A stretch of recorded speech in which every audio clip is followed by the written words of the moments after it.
Diputado Roy Cortina. Silencio, por favor. Diputado Roy Cortina. Gracias, presidente. Silencio, por favor. Silencio, por favor. Silencio. Gracias, Continúe. presidente. En primer lugar, antes de hacer algunas consideraciones, creo que corresponde... Silencio, por favor. Continúe. Continúe, diputado. Creo que corresponde, presidente, aclarar que el bloque del Partido Socialista no va a acompañar esta iniciativa que estamos tratando. No creemos que sea conveniente para la ciudad, incluso frente a la mirada pretendidamente estratégica de usar la termovalorización o la valorización de la basura para generar energía. Nos parece, y se lo quiero decir, presidente, contradictorio, a pesar de que son dos proyectos distintos, que se traten al mismo tiempo en las consideraciones en el recinto, el de la apertura de una nueva planta de clasificación y recuperación de residuos secos en la zona norte, porque más allá de las polémicas, uno representa un enfoque totalmente distinto al otro. Entonces me parece que está tratando dos enfoques con respecto al tema de los residuos totalmente distintos, es incorrecto. Yo valoro la predisposición que ha tenido la presidenta de la comisión para escuchar muchos planteos que hicieron diputados de la oposición, organizaciones ambientalistas, recicladores urbanos. Entiendo que el texto es un poco mejor que el texto que ingresó originalmente, por lo que planteaba el diputado Abrevaya, pero de nuestro punto de vista las modificaciones para nosotros no alcanzan, porque finalmente lo central, lo medular que estamos discutiendo es que se está abriendo la posibilidad de que se puedan incinerar residuos en la ciudad y se está modificando la incumplida o cumplida parcialmente ley de basura cero. Quiero ser muy severo en cuanto a cómo juzgamos esta iniciativa, pero quiero guardar un equilibrio para desapasionarnos. Sabemos que esta es una ley, como tantas leyes importantes de la ciudad, que no vienen exentas de polémicas y de discusiones fuertes y de involucramientos que han tenido organizaciones sociales y trabajadores de la ciudad.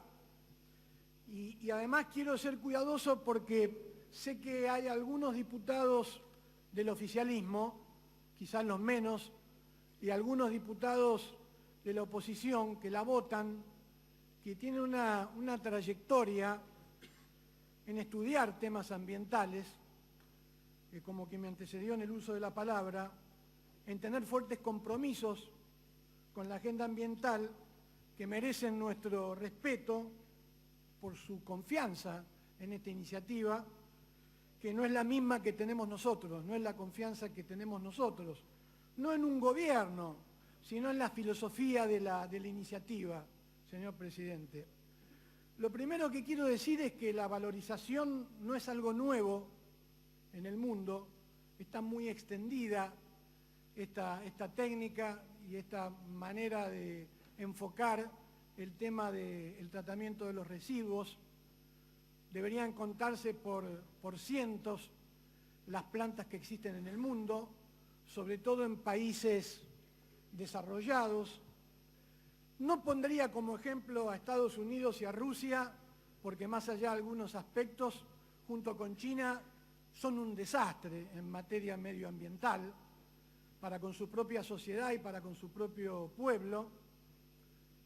Habría que recordar todas las experiencias de fracking durante el gobierno de Obama en el propio territorio de Estados Unidos, que posibilitó cambiar la ecuación geopolítica y arrinconar a otras superpotencias por el autoabastecimiento de petróleo, y la verdad que les importó tres cominos, el cambio climático y cómo viven los ciudadanos de esos estados donde se hace fracking.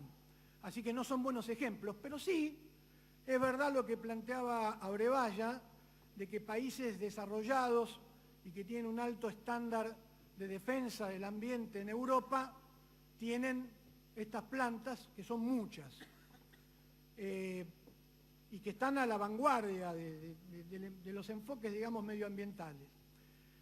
También hay que decir que no es una idea que surgió ahora, ¿no?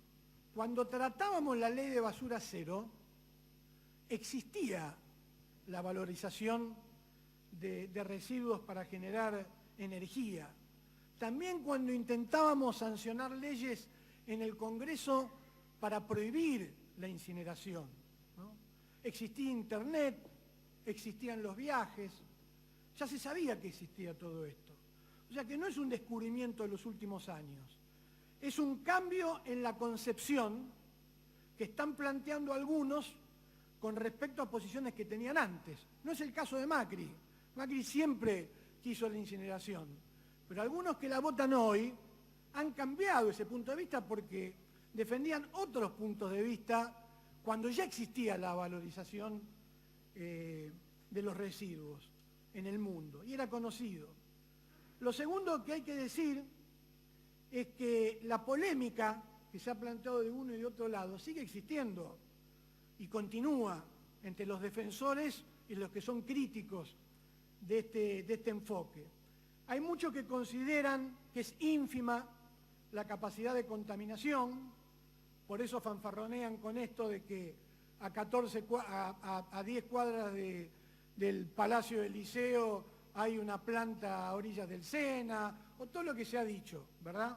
De todas maneras, después habría que ver dónde se coloca, si se lleva a aprobar este proyecto en la Ciudad de Buenos Aires, ¿no? Hay que ver si en eso también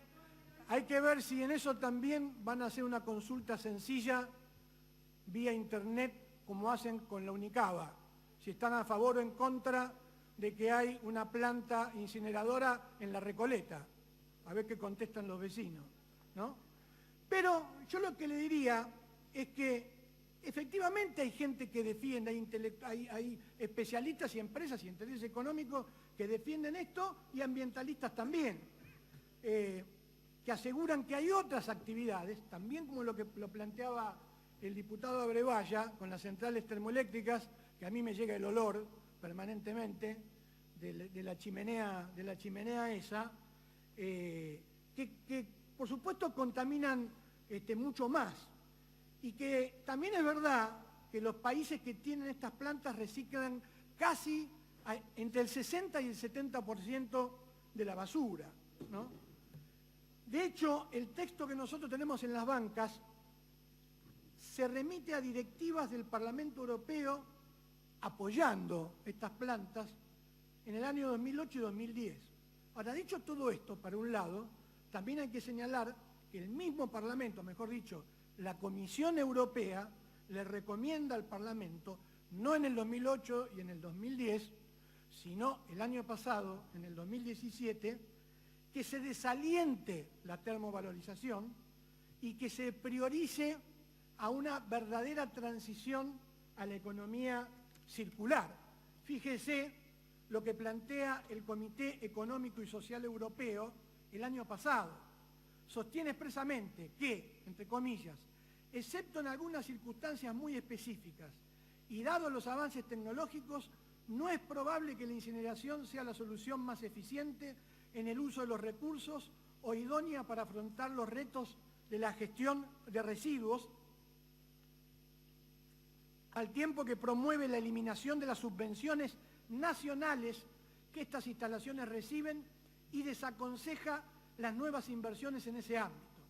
En la misma dirección, la comunicación de la Comisión al Parlamento Europeo, lo que decía antes, 34 del 2017, califica la incineración con recuperación de energía limitada como un mecanismo de eliminación de residuos y la ubica en la última jerarquía de la pirámide que debiera guiar el diseño de las políticas en esta materia.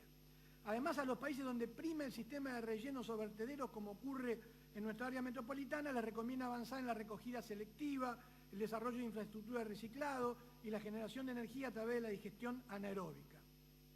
En ese contexto, yo me pregunto, presidente, ¿no?, si no deberíamos reflexionar si la aprobación de esta iniciativa no empieza a ser funcional a los intereses de las grandes empresas, que empiezan a ver que hay un retiro impulsado por parte de los gobiernos y del propio Parlamento Europeo, y ahora le quieren vender a Latinoamérica, a los países de Latinoamérica y otros países no tan desarrollados este tipo de tecnología, ¿no? Un caso paradigmático, fíjese, señor presidente, es Dinamarca, ¿no? En las estadísticas oficiales europeas, el país de Europa, que en el 2016 era el país que más incineraba, que era Dinamarca, era también el que más residuos producía por persona, ¿sí? 800 kilos con un promedio continental, es decir, en toda Europa, de 477 kilos. Y esto es lo que nos lleva a explicar las dos razones, señor presidente, por las que votamos en contra de esta iniciativa.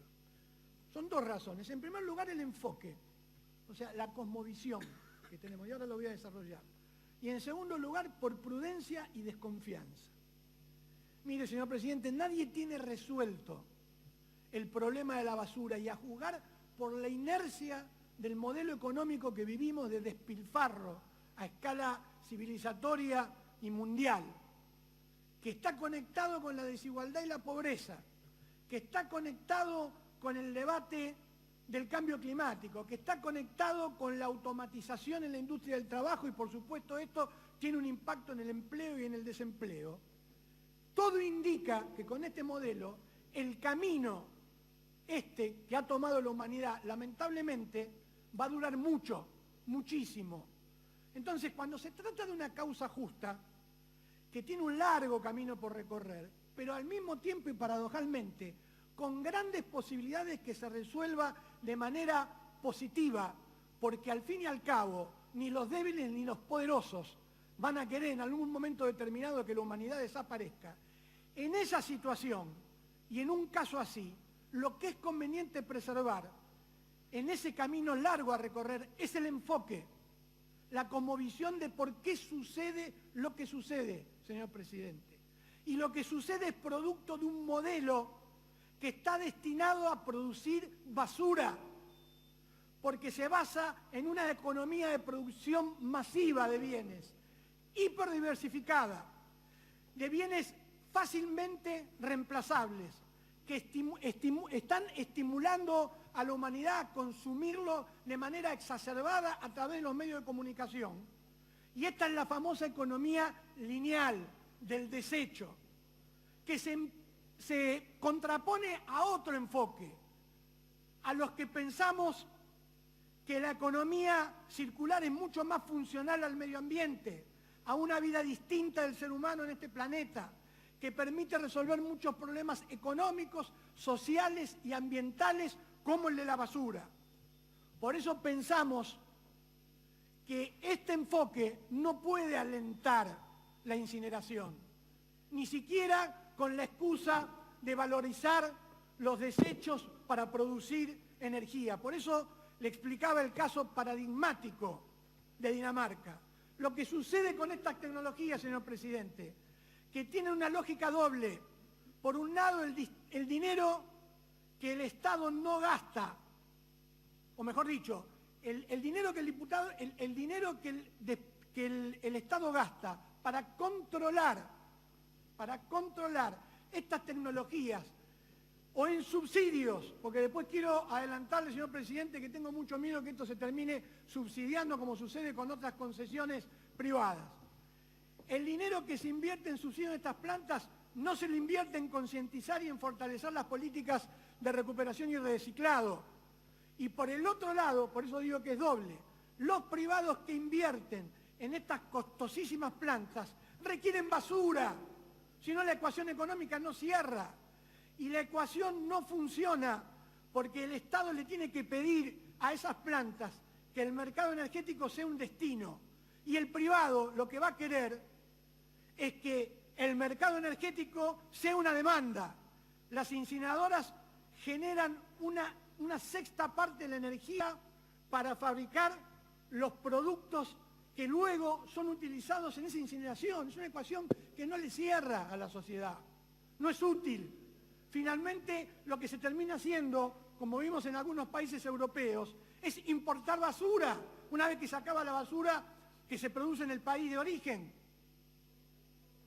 Y el Estado va a tener que controlar esto.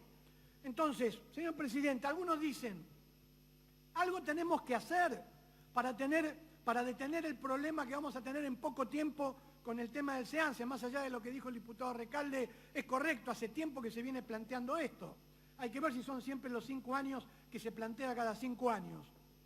Pero bueno, lo primero que hay que hacer es dejar de decir que vamos a tener un problema con el SEANSE y cumplir con la ley de basura cero. Y llegar a las metas que teníamos fijadas para poder llegar al 75%. Otros nos plantean, pero si la planta del puerto, la planta termoeléctrica, pero bueno, pero porque existe una planta termoeléctrica que contamina, no vamos a seguir haciendo plantas de otras características, como una de termovalorización para producir energía para que nos contamine. Es ridículo. Total, tenemos el riachuelo contaminado y tengamos plantas. Y de paso, ya que está seguro, la ponemos en la Comuna 8, ¿no? Al lado del riachuelo. Es ridículo eso. No es un debate sensato, señor presidente.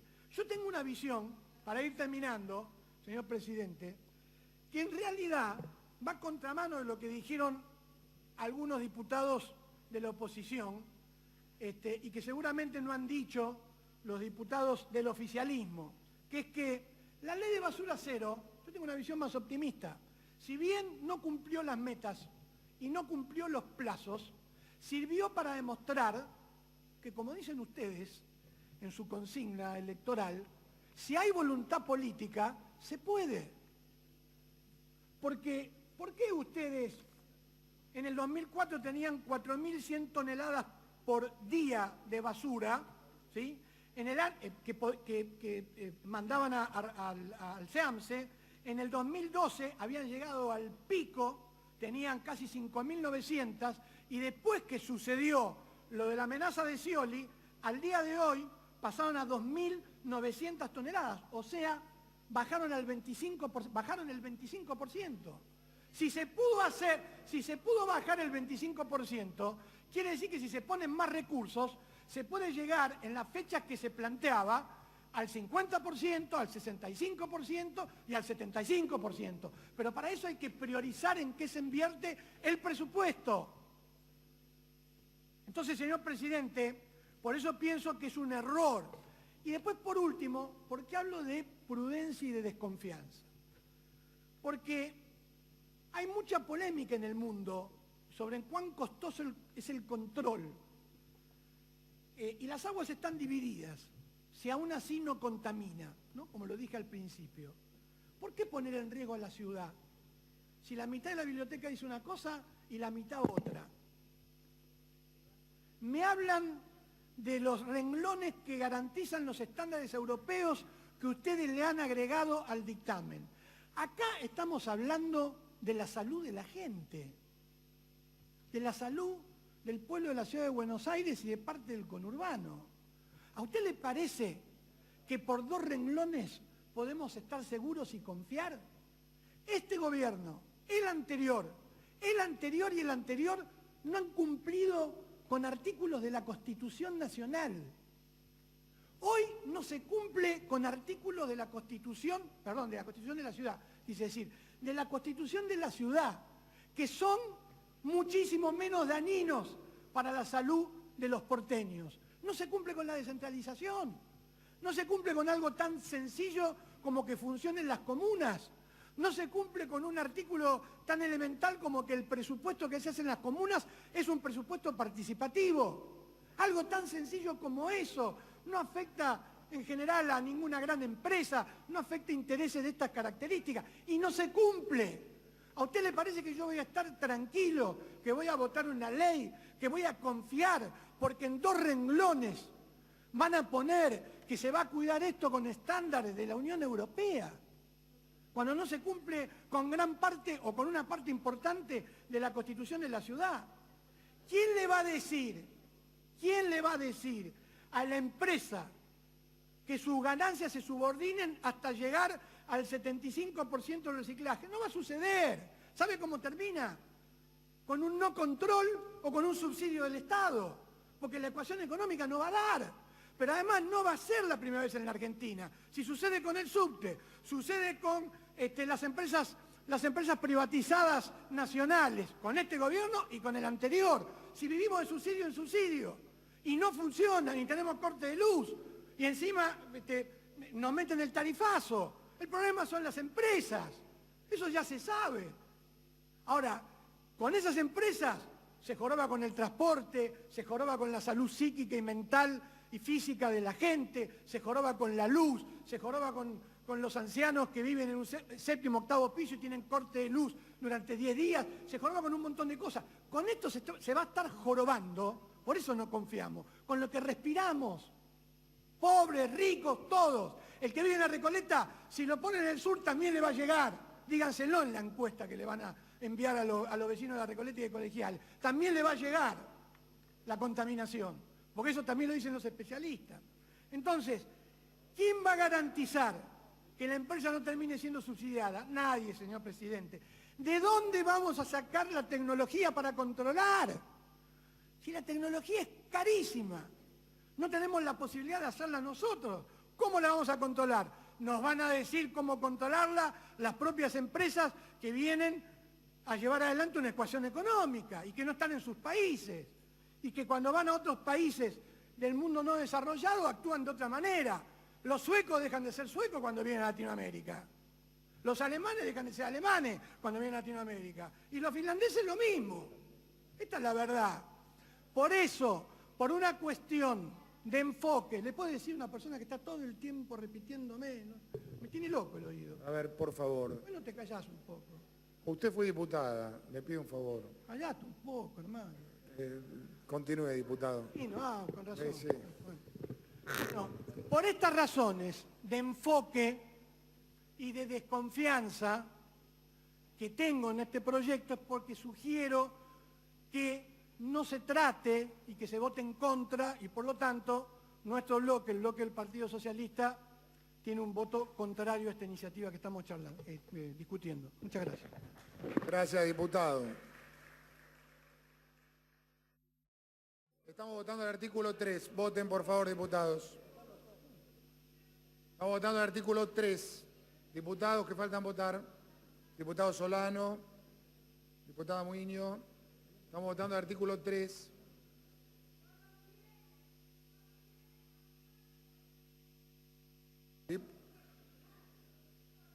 Resultado. 58 votos emitidos, 36 votos afirmativos, 22 negativos. Queda aprobado el artículo número 3. Vamos a poner en consideración artículos número 4 al 10. Artículos 4 al 10, con las modificaciones planteadas por la diputada de las Casas. ¿Se puede, sistema, por favor? Artículos 4 al 10. Estamos votando por los textos leídos con la diputada de las Casas.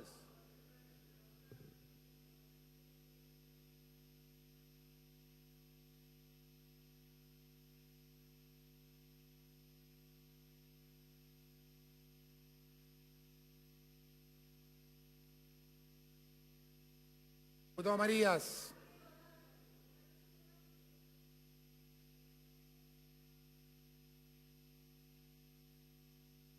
Resultado, 58 votos emitidos, 36 votos afirmativos, 22 negativos. Artículo 11, de forma queda sancionada la ley. Siguiente tema.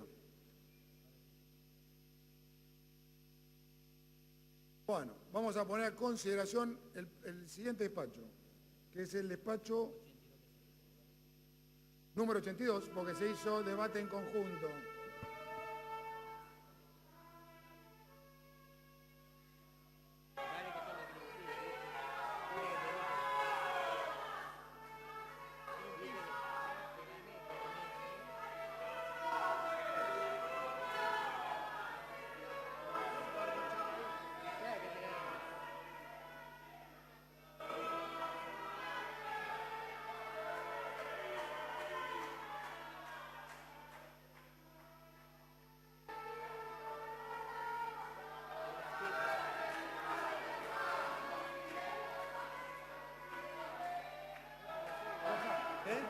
me falta la MRF.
Pasamos un cuarto intermedio. Convoco a los presidentes de bloque a la vicepresidencia primera, por favor.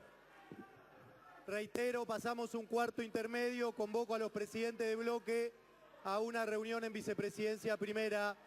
Muchas gracias.